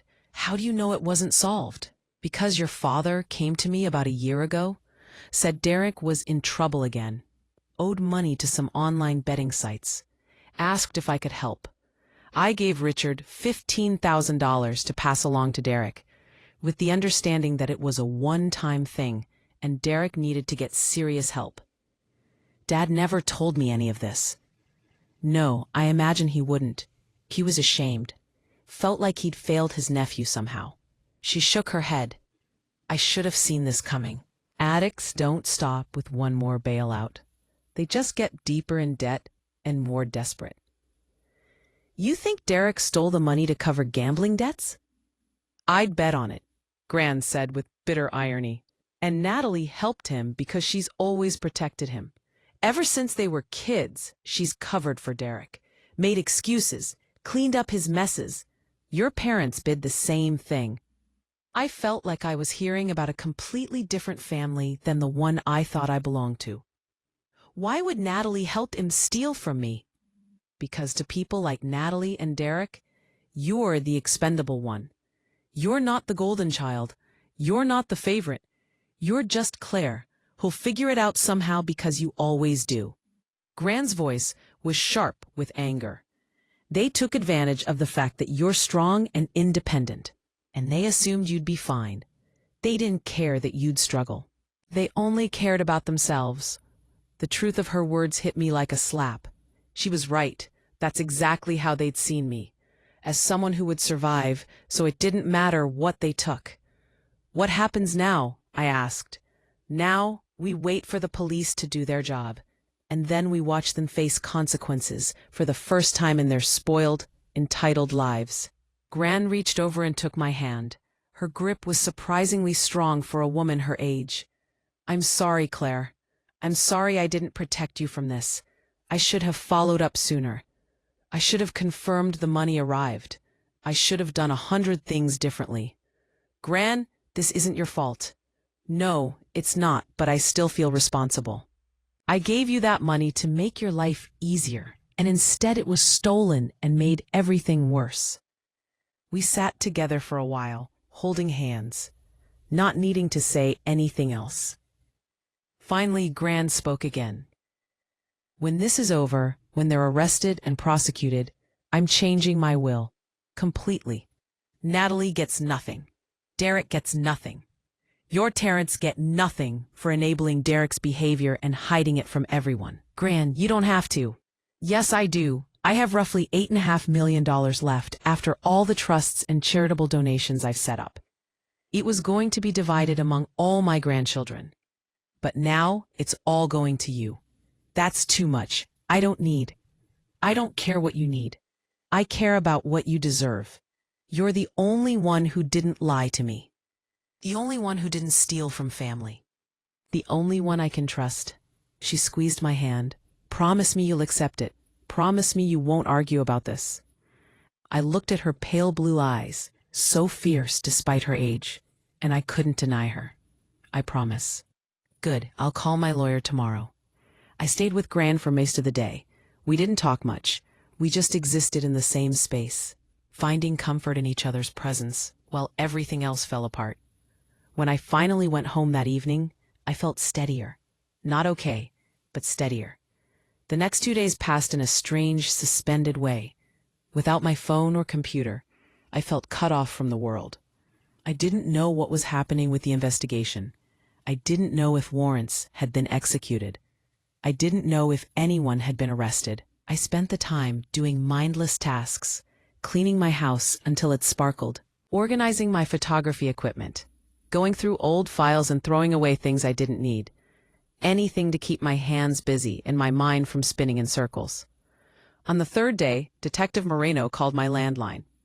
I'd almost forgotten I still had one, a relic from when I first bought the house.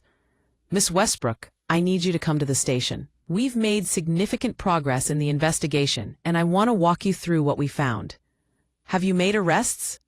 Not yet, but soon. Can you come in this afternoon? I'll be there in an hour. I drove downtown with a mixture of dread and anticipation churning in my stomach. Whatever Detective Moreno had to tell me, it was going to change everything. She met me in the same interview room as before, but this time the table was covered with even more documents. Printouts, photos, financial records.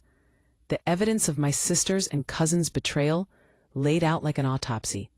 We executed warrants on both apartments yesterday morning, Detective Moreno began. Your sister was still in New York, but we coordinated with NYPD to detain her for questioning. Your cousin was at his apartment when we arrived. What did you find? Everything. Your sister's laptop contained all the files you photographed, plus more. Detailed notes about the planning process. Text messages between her and Derek going back 6 months. Financial records showing Derek's gambling debts. She pulled out a printout. As of November 1st, Derek owed approximately $312,000 to various online sports betting sites. He was being threatened with legal action and worse. $312,000, more than Gran had even sent. Your sister didn't have gambling debts, Detective Moreno continued. But her text messages show she was helping Derek hide his problem from your family. She'd been lending him money, small amounts at first, then larger sums. By October, she'd lent him over $60,000 of her own money, and he couldn't pay her back. So she helped him steal from me to cover both their losses? Essentially, yes. The text messages show they discussed it extensively. Derek was desperate. Your sister was angry that he'd never paid her back. When your grandmother announced she was sending you money, they saw it as an opportunity. Detective Moreno pulled out another document. Here's a text from Derek to Natalie from October 14th. Gran's definitely sending Claire the big money tomorrow. She told my mom, if we're going to do this, it has to be now. She showed me Natalie's response. I'll set up the redirect tonight when I borrow Claire's laptop. You get the offshore account ready. This is the only way we both get out of this hole. I read the words over and over, trying to make them mean something different than what they obviously meant. But there was no other interpretation. They'd planned this, calculated it, stolen from me with complete awareness of what they were doing. There's more, Detective Moreno said quietly. She pulled out a series of text messages, printed and highlighted. Derek to Natalie, November 3rd. Transfer worked. Money's in the intermediate account. Moving it offshore now. Natalie to Derek, November 3rd. How much? Derek to Natalie. $249,500. Left $500 in Claire's account so she won't immediately suspect. She'll think Gran just sent a small amount. Natalie to Derek. She's going to struggle. I feel bad. Derek to Natalie. She'll be fine. She always figures things out. We needed this more than she did. I felt bile rise in my throat. She felt bad. She knew I'd struggle, and she did it anyway. Yes, and then they watched you struggle for 2 months without saying anything. Detective Moreno showed me more texts. Messages where Natalie complained about having to listen to me talk about my debt. Messages where Derek joked about me eating ramen noodles. Messages where they congratulated each other on getting away with it. The cruelty was breathtaking. What happened to the money? I asked, my voice hollow. Derek gambled most of it. Within the first week, he'd lost over $200,000 trying to win big and pay back his debts. The rest went to paying off his most aggressive creditors and paying back your sister. By Thanksgiving, the money was completely gone. $250,000 gone in less than a month. Gambled away while I was maxing out credit cards to fix my roof. Can you prove all of this? Yes, we have the bank records, the text messages, the planning documents, everything. We also have security footage from the bank where the intermediate account was opened. The person in the footage is wearing a disguise, but our tech team enhanced it enough to show distinctive features. Height, build, gait pattern. It matches Derek. She paused. We're arresting them both tomorrow morning. Coordinated. Natalie will be arrested in New York, Derek here in Portland. They'll be charged with wire fraud, identity theft, conspiracy to commit fraud, and money laundering. These are federal charges. They're looking at significant prison time. How much time? Wire fraud carries up to 20 years, identity theft up to 15, money laundering up to 20. And because they conspired together and the amount stolen exceeds $250,000, there are enhancement penalties. If convicted on all charges, they could each face 15 to 25 years in federal prison. I should have felt satisfied, vindicated, but all I felt was empty. What about restitution? Can they pay the money back? Detective Moreno's expression was sympathetic. They'll be ordered to pay it back as part of their sentence. But practically speaking, they can't. The money is gone. Your sister has some savings, maybe $40,000. Derek has nothing. Even if they liquidate everything they own, you might recover $60,000 or $70,000. The rest is just gone. So I'd never get the money back. I'd never have the security Gran had tried to give me.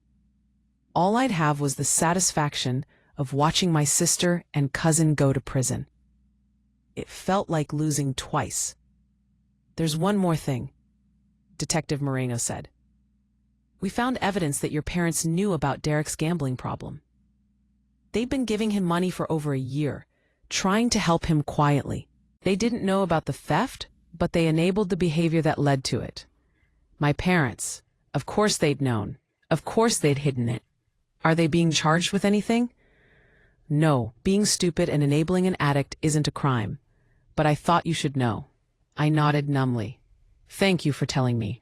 The arrests will happen tomorrow at 6 a.m. I wanted to give you advance warning.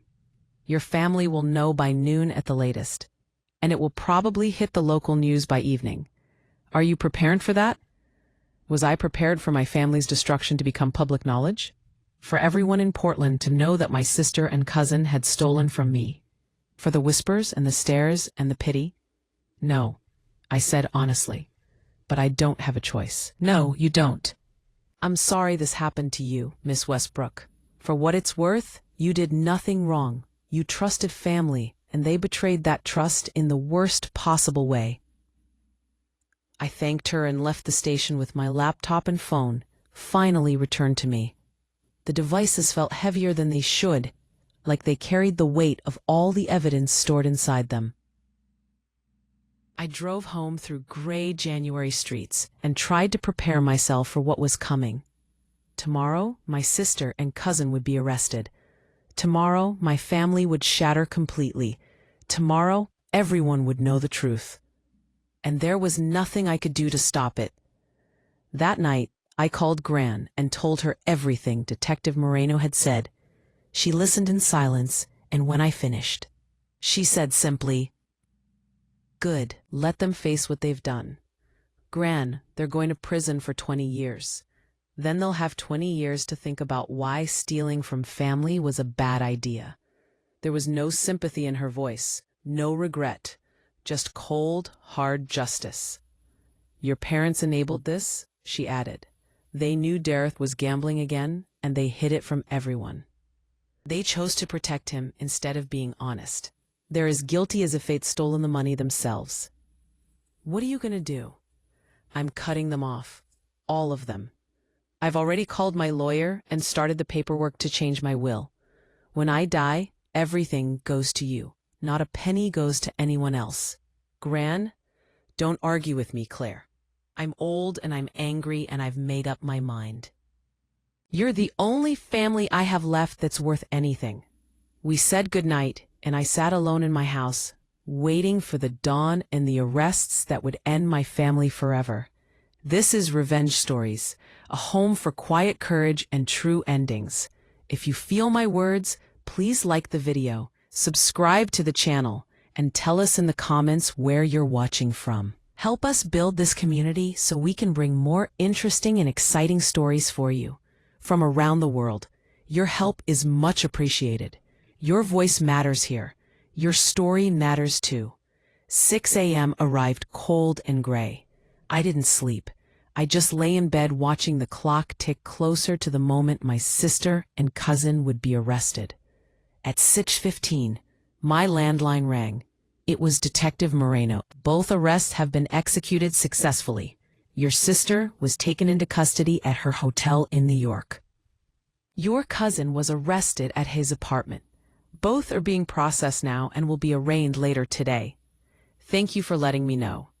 You should also know that your parents have been notified. Your father is on his way to Derek's arraignment. Your mother is catching a train to New York to be there for Natalie. Of course they were. Of course my parents would rush to support the ones who'd committed the crime instead of the one who'd been victimized. Some things never change. By noon, my phone started ringing. Friends who'd seen the news, distant relatives who'd heard, even some of my photography clients calling to make sure I was okay. I didn't answer. I didn't want to talk to anyone. I just wanted to be alone with the wreckage of what used to be my family. The local news covered it that evening. 2 arrested in family theft scheme involving $250,000. They showed photos of Natalie and Derek being led out in handcuffs. They interviewed Detective Moreno, who gave a professional summary of the charges without naming me specifically. But it didn't matter. Portland was a small city. Everyone would figure out who the victim was. Everyone would know what had happened. I was now the woman whose family had stolen from her. That's how people would see me. Not as a talented photographer or a successful businesswoman or a person with a life beyond this nightmare. Just as the victim of a spectacular family betrayal. The next few days were a blur of calls from prosecutors, victim advocates, and reporters I refused to speak to. The story had taken on a life of its own. Local family torn apart by massive theft. Grandmother's generosity leads to federal charges. Sister and cousin accused of stealing life savings. None of the headlines got it quite right, but they were all close enough to make me sick. A week after the arrests, I got a call from my mother. I'd been ignoring her calls, but this time I answered. I needed to hear what she'd say. Claire. Her voice was thick with tears. Please, we need to talk. About what, Mom? About how you and Dad have been hiding Derek's gambling problem for years? About how you're supporting them instead of me? What exactly do we need to talk about? They made a mistake. A terrible mistake. But they're still family. Natalie is still your sister. Derek is still your cousin. You can't just write them off. Frankly, they stole from me. They watched me go into debt. They laughed about it in text messages. And you're asking me to forgive them? No. I'm asking you to be the bigger person. The bigger person? As if I was being petty by refusing to forgive a $250,000 theft. No. No. I said simply, I'm done being the bigger person. I'm done being the one who sacrifices for everyone else. I'm done pretending this family is worth saving. Claire, please. Tell me something, Mom. When were you planning to tell me about Derek's gambling problem? When were you planning to tell me that you and Dad had been giving him money behind everyone's back? When were you going to be honest about anything? Silence on the other end. That's what I thought, I said. You weren't. You were just going to keep enabling him and hiding it and pretending everything was fine, just like you always do. We were trying to help him. You were trying to avoid embarrassment. There's a difference. That's not fair. Life's not fair, Mom. I learned that when my own sister stole my future and you decided to support her anyway. I hung up before she could respond. My father called an hour later. I let it go to voicemail. His message was short and formal. Claire, your mother is very upset. I think you owe her an apology for how you spoke to her. We're all dealing with this situation as best we can. Please call back when you're ready to be civil. I deleted the message without responding. An apology. He wanted me to apologize for being angry that my family had destroyed my life. The audacity was breathtaking. Over the next few weeks, the legal process ground forward. Natalie and Derek both pleaded not guilty initially, despite the overwhelming evidence against them. Their lawyers were probably advising them to try for a plea deal, but they hadn't accepted reality yet. The prosecutor assigned to the case, a woman named Amanda Chen, called me regularly to update me on developments. She was kind but professional, treating me like a person instead of just a case file. "They're going to plea eventually," she told me during one call. "The evidence is too strong. Their lawyers know they'll lose at trial. It's just a matter of negotiating the terms." How long will that take? Could be a few months. Could be longer if they're stubborn. But eventually, they'll take a deal. Nobody wants to risk 25 years when they could negotiate down to 15. 15 years still seemed like forever. But it also seemed like not enough. How do you quantify the appropriate punishment for stealing someone's future? For watching them suffer while you benefit? For betraying every bond of family and trust? There was no sentence long enough to make it right. In early February, I made a decision. I was going to sell my house and leave Portland. The house that I'd fought so hard to keep, that I'd gone into debt to save, that had started this entire nightmare. I didn't want it anymore. Every room reminded me of what had happened.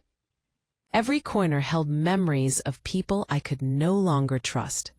I called a real estate agent and got the ball rolling. The house went on the market within a week. It sold in 3 days for $40,000 more than I'd expected. The market was hot, and apparently my renovations had paid off. I used the money to pay off every cent of debt I owed. The credit cards I'd maxed out, the payment plan with the roofing company, the small personal loan I'd taken out in desperation. All of it gone. When the last payment cleared, I felt lighter than I had in months. I wasn't wealthy.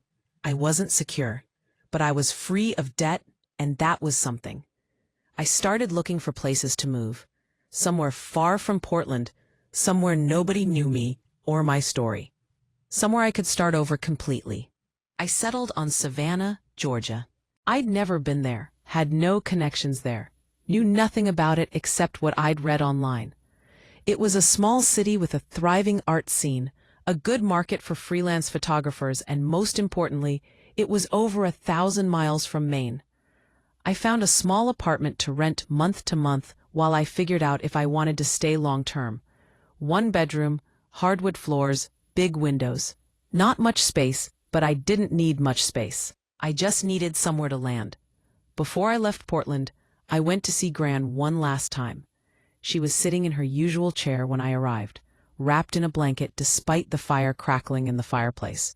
She looked frailer than she had just weeks ago, like the stress of everything had aged her years in a matter of days. "I'm leaving," I told her. "Moving to Georgia. I need a fresh start." She nodded slowly. "I understand. I'd leave too if I were younger." "Come with me," I said impulsively. "We can find a place together. Start over somewhere new." She smiled sadly.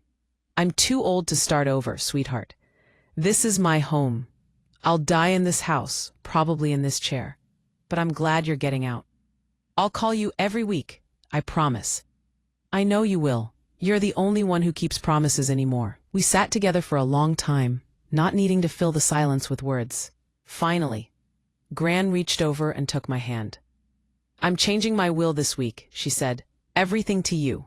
The lawyer is drawing up the final papers. When I die, you'll inherit roughly $8.4 million after taxes." "Gran, that's too much." "It's what you deserve. It's what I should have given you 2 years ago before any of this happened. It's the security I tried to give you before it was stolen." She squeezed my hand. "Promise me you'll use it well. Promise me you'll build a good life with it. Promise me you won't let what they did destroy you." "I promise." "And promise me you'll visit. An old woman gets lonely." I promised that too. We hugged goodbye at her front door, holding on longer than usual because we both knew everything had changed and would never change back. I drove away from her house with tears streaming down my face, watching her wave from the doorway, until I turned the corner and she disappeared from view. 3 days later, I loaded everything I owned into a moving truck and started driving south. Away from Portland, away from my family, away from everything that had happened. The drive took 2 days. I stopped at cheap motels along the way, eating fast food and listening to music, and trying not to think about what I was leaving behind. When I finally pulled into Savannah in the late afternoon, the air was warm and humid and smelled like flowers. Spanish moss hung from the trees. Everything was green and alive and completely different from Maine.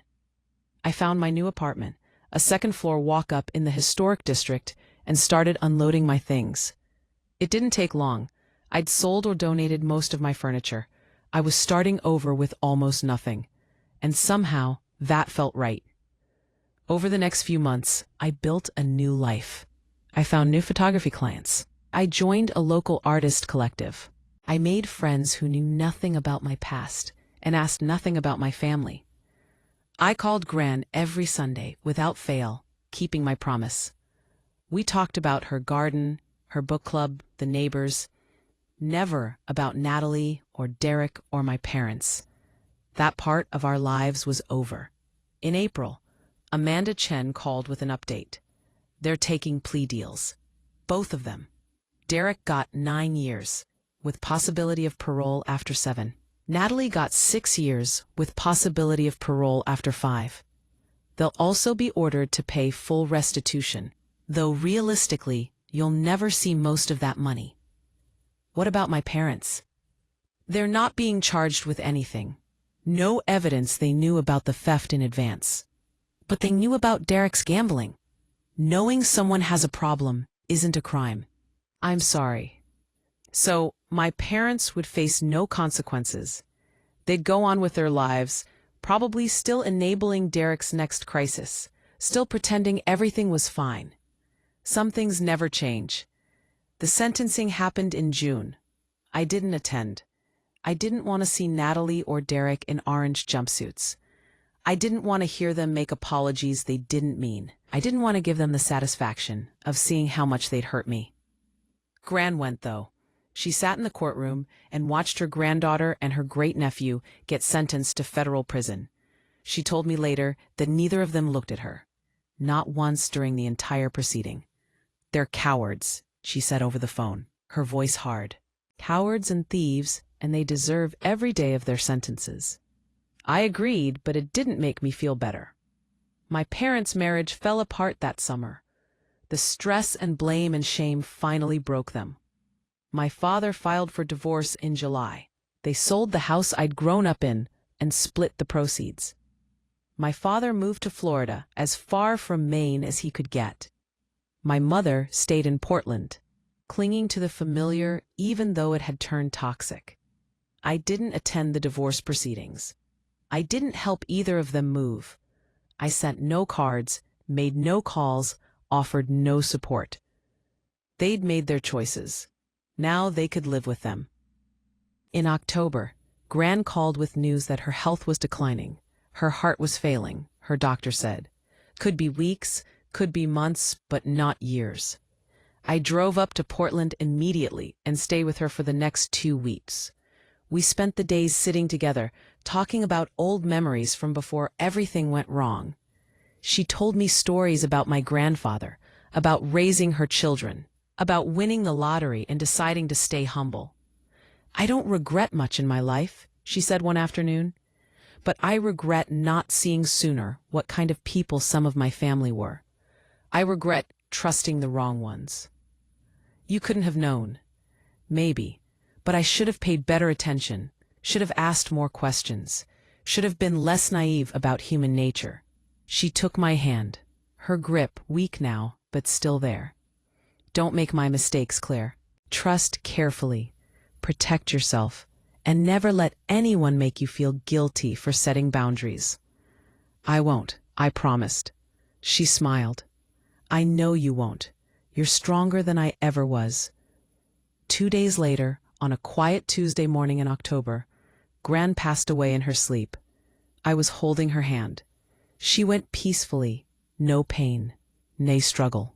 Just here one moment and gone the next.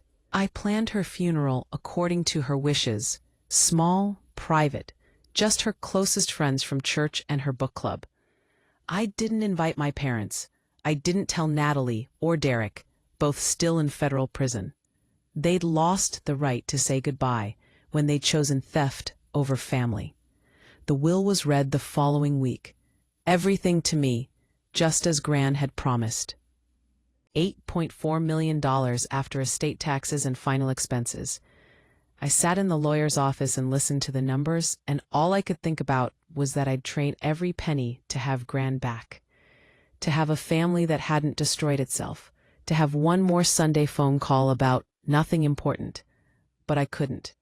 So I accepted the inheritance and promised myself I'd use it the way Gran would have wanted.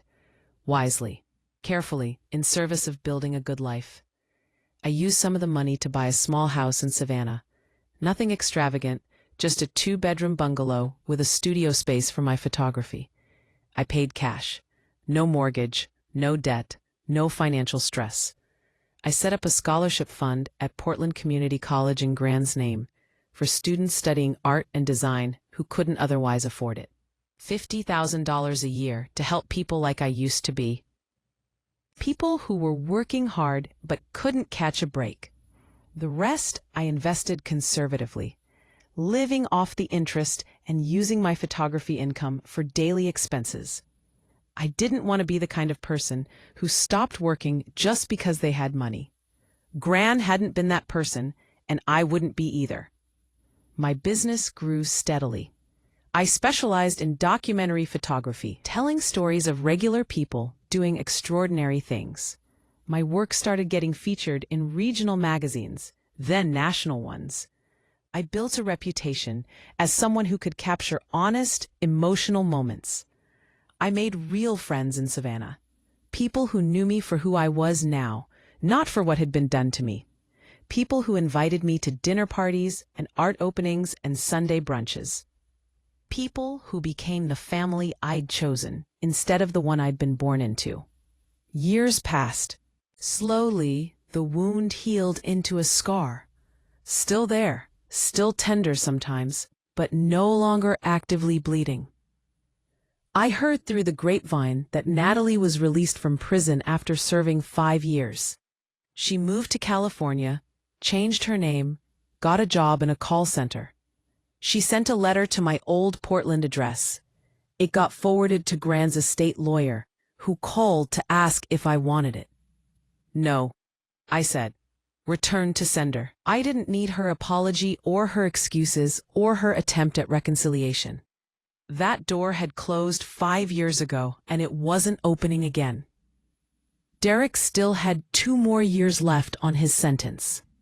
I didn't know where he'd go when he got out, and I didn't care. My parents tried to contact me a few times over the years. My mother sent Christmas cards that I returned unopened. My father sent emails that I filtered directly to trash without reading. They'd chosen their path. I'd chosen mine. And never the two shall meet. People sometimes asked me if I regretted cutting off my entire family, if I ever got lonely or wished I could go back to how things were before. The answer was always no. Because what I learned on that New Year's Eve, sitting at Gran's table while my world fell apart, was that blood doesn't make you family. Trust does. Loyalty does. Showing up when someone needs you instead of stealing from them when they're vulnerable. And the people who had my blood didn't have any of the rest. So I built a new life. A life where I didn't have to wonder who was lying to me, or using me, or planning to betray me.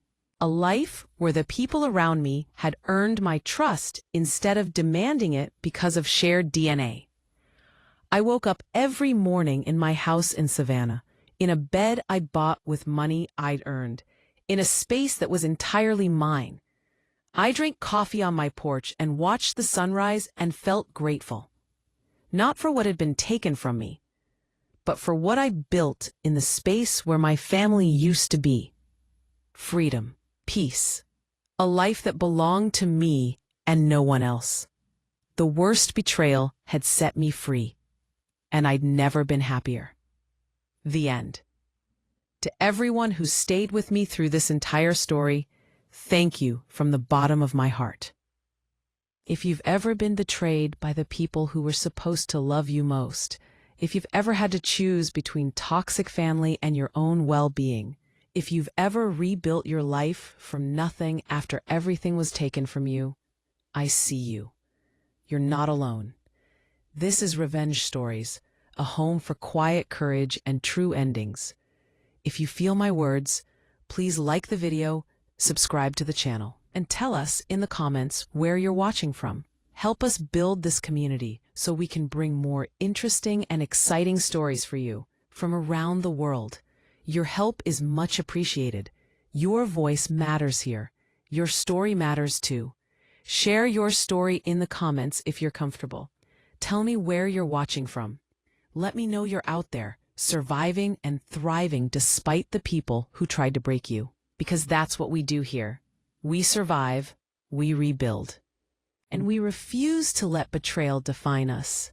Thank you for listening. I'll see you in the next story.